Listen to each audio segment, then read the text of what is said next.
Hello hi ನಮಸ್ತೆ, welcome back to my channel. ಒಂದು quick Kerala style recipe ಹೇಗೆ ಮಾಡೋದು ಅಂತ ಅಂದ್ಬಿಟ್ಟು ಈ ವಿಡಿಯೋ ನೋಡೋಣ. ಬನ್ನಿ, ಲೆಟ್ಸ್ ಗೆಟ್ ಸ್ಟಾರ್ಟೆಡ್. ಸೊ ಇಲ್ಲಿ ಅಪ್ಪಮ್ ಮಾಡೋದಕ್ಕೆ ಫಸ್ಟು ನಾನು ಅಕ್ಕಿನ ಚೆನ್ನಾಗಿ ನೆನೆಸಿಟ್ಕೊಂಡಿದ್ದೆ ಒಂದು 4 ಅವರು. ಇದು ಬಂದು ರಾ ರೈಸು, ತೊಳೆದು ನೆನೆಸಿಟ್ಕೊಂಡಿರೋ ಅಕ್ಕಿನ ಇವಾಗ ಇದಕ್ಕೆ ಜಾರ್ಗೆ ಟ್ರಾನ್ಸ್ಫರ್ ಮಾಡ್ಕೊಳ್ಳೋಣ. ಆ್ಯಂಡ್ ಆಲ್ಸೋ ಇಲ್ಲಿ ನಾನು ಕಾಯಿ ತುರಿ ಮಾಡಿ ಇಟ್ಕೊಂಡಿದ್ದೀನಿ. ಸೊ ಕಾಯಿ ತುರಿ ಕೂಡ ಸೇರಿಸ್ಕೋಬೇಕು. ಸಖತ್ ಸಿಂಪಲ್ ಆಗಿರುವಂಥ ಒಂದು ರೆಸಿಪಿ ಇದು. ಬರೀ ನೆನೆಸಿ ರುಬ್ಬಿ ಫರ್ಮೆಂಟೇಷನ್ ಆಗಬೇಕಷ್ಟೇ. ಇವಾಗ ಇದಕ್ಕೆ ತೆಂಗಿನ ತುರಿ ಸೇರಿಸ್ಕೊಳ್ಳೋಣ. ಒಂದು ಕೈ ಹಿಡಿ ಅಥವಾ ಒಂದು ಬಟ್ಲಾಗೋಷ್ಟು ಅಳತೆ ಇಟ್ಕೊಳ್ಳಿ. 1 ಗ್ಲಾಸ್ ಅಕ್ಕಿಗೆ 1 ಬಟ್ಲು ಆಗೋಷ್ಟು ಕಾಯಿ ತುರಿ ಸೇರಿಸ್ಕೊಳ್ತಾ ಇದ್ದೀನಿ. ಆ್ಯಂಡ್ ಆಲ್ಸೋ ನಾನು ಇದಕ್ಕೆ ಈಸ್ಟ್ ಎಲ್ಲ ಸೇರಿಸಲ್ಲ. ಸೊ ಅದಕ್ಕೆ ನಾನು ತೆಂಗಿನ ನೀರು, ಕಾಯಿ ಹೊಡೆದು ಏನು ನೀರಿದೆ ಆ ನೀರನ್ನ ಸೇರಿಸ್ಕೊಳ್ತಾ ಇದ್ದೀನಿ ಇದಕ್ಕೆ.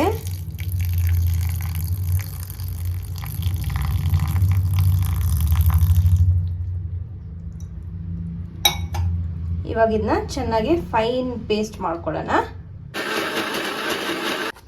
ಚೂರೇ ನೀರು ಹಾಕ್ಕೊಂಡು ರುಬ್ಕೊಳ್ಳಿ. ನೋಡ್ಬೋದು ಎಷ್ಟು ಫೈನಾಗಿ ರುಬ್ಬಿದ್ದೀವಿ ಅಂತಂದ್ಬಿಟ್ಟು. ಇವಾಗ ಇದನ್ನ ಒಂದು ಬೌಲ್ಗೆ ಎತ್ತಿಟ್ಕೊಂಡು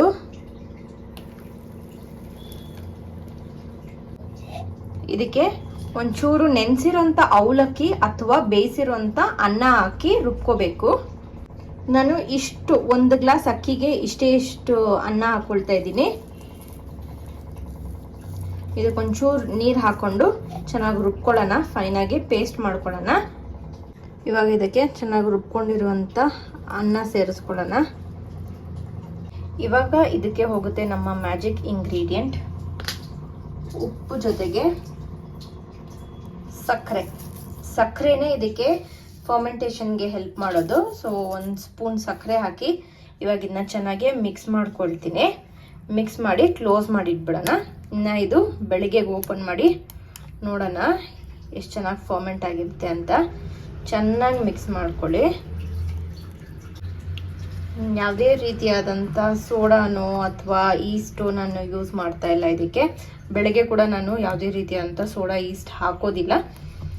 ಚೆನ್ನಾಗೆ ಸಕ್ಕರೆ, ಉಪ್ಪು, ಅನ್ನ ಎಲ್ಲ ಚೆನ್ನಾಗಿ ಮಿಕ್ಸ್ ಆಗಲಿ ಅಕ್ಕಿ ಜೊತೆ.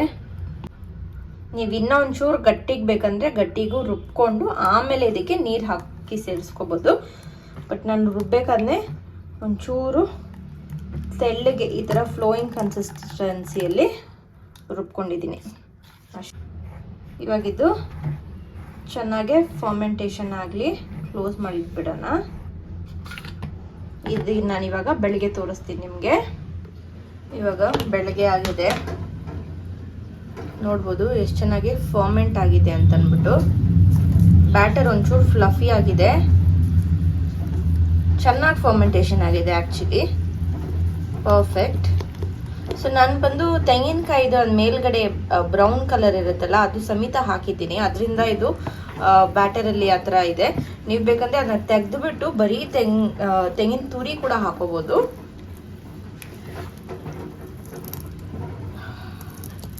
ಚೆನ್ನಾಗಿ ಫರ್ಮೆಂಟೇಷನ್ ಆಗಿರೋ ಸ್ಮೆಲ್ ಬರುತ್ತೆ ಬೆಳಗ್ಗೆ. ಸೊ ಯಾವುದೇ ರೀತಿಯಾದಂಥ ಸೋಡಾ ಈಸ್ಟ್ ಇಲ್ದಿರೋಂಥ ಅಪ್ಪಮ್ ಬ್ಯಾಟರ್. ಇವಾಗ ಒಂದೊಂದೇ ಅಪ್ಪಮ್ ಹಾಕಿ ತೋರಿಸ್ತೀನಿ ನಿಮಗೆ. ಅಪ್ಪಮ್ ಮಾಡೋದಕ್ಕೆ ನಾನೊಂದು ನಾನ್ ಸ್ಟಿಕ್ ಪ್ಯಾನ್ ತೊಗೊಂಡಿದ್ದೀನಿ. ನಿಮ್ಮ ಹತ್ರ ಅಪ್ಪಮ್ ಮೇಕರ್ ಆ ಬೌಲ್ ಇದ್ದರೆ ಅದರಲ್ಲಿ ಕೂಡ, ಬೌಲ್ ಥರ ಇರುವಂಥ ಕಡಾಯಿ ಇದ್ದರೆ ಅದರಲ್ಲಿ ಕೂಡ ಮಾಡ್ಬೋದು. ನಾನಿಲ್ಲಿ ನಾರ್ಮಲ್ ಪ್ಯಾನ್ ತೊಗೊಂಡಿದ್ದೀನಿ. ಇವಾಗ ಇದೊಂಚೂರು ಕಾದ್ಮೇಲೆ ಇದಕ್ಕೆ ಒಂದೊಂದೇ ಅಪ್ಪಮ್ ಹಾಕೊಳ್ಳೋಣ. ಇವಾಗ ಪ್ಯಾನ್ ಚೆನ್ನಾಗಿ ಕಾದಿದೆ. ಕಾದಿರೋ ಪ್ಯಾನ್ಗೆ ಒಂದೊಂದೇ ಸೌಟು ಹಿಟ್ಟು ಹಾಕ್ಕೊಂಡು ಒಂಚೂರು ಈ ಥರ ಸ್ಪ್ರೆಡ್ ಮಾಡ್ಕೊಳ್ಳೋಣ ಅಷ್ಟೇ. ಈ ಸೈಜಲ್ಲೇ ಮಾಡ್ಕೊತಾ ಇದ್ದೀನಿ. ಇವಾಗ ಇದಕ್ಕೆ ಎಣ್ಣೆ ಏನು ಹಾಕ್ತೀರಾ ಹಾಗೆ ಲಿಡ್ ಕ್ಲೋಸ್ ಮಾಡಿ ಒಂದು 2 ಮಿನಿಟ್ಸ್ ಕುಕ್ ಮಾಡ್ಕೊಳ್ಳೋಣ. ಇಲ್ಲೊಂದು 2 ಮಿನಿಟ್ಸ್ ಆಗಿದೆ, ನೋಡ್ಬೋದು ಎಷ್ಟು ಚೆನ್ನಾಗಿ ರೋಸ್ಟ್ ಆಗಿದೆ. ಆ್ಯಂಡ್ ಆಲ್ಸೋ ಈ ಥರ ಹೋಲ್ಸ್ ಥರ ಆಗಿದೆ, ನೀಟಾಗಿ ಎದ್ದೊಳುತ್ತೆ. ಇನ್ನು ತಿರುಗಿಸೋ ಅವಶ್ಯಕತೆ ಇಲ್ಲ, ಹಿಂದೆಗಡೆ ಈ ಥರ ಆಗಿರಬೇಕು. ಒಂದೊಂದೇ ಆಪಮ್ ಪರ್ಫೆಕ್ಟ್ಲಿ ನೋಡೋದ್ರಲ್ಲ, ಇದೇ ಥರ ಒಂದೊಂದೇ ಮಾಡ್ಕೊಳ್ಳೋಣ. ನಿಮ್ಗೆ ಎಷ್ಟು ಅಗಲ ಬೇಕೋ ಅಷ್ಟು ಅಗಲ ನೀವು ಇದರಲ್ಲಿ ಉಳ್ಕೊಬೋದು, ಎಷ್ಟು ತೆಳು ಬೇಕೋ ಅಷ್ಟು ತೆಳು ಉಳ್ಕೊಬೋದು.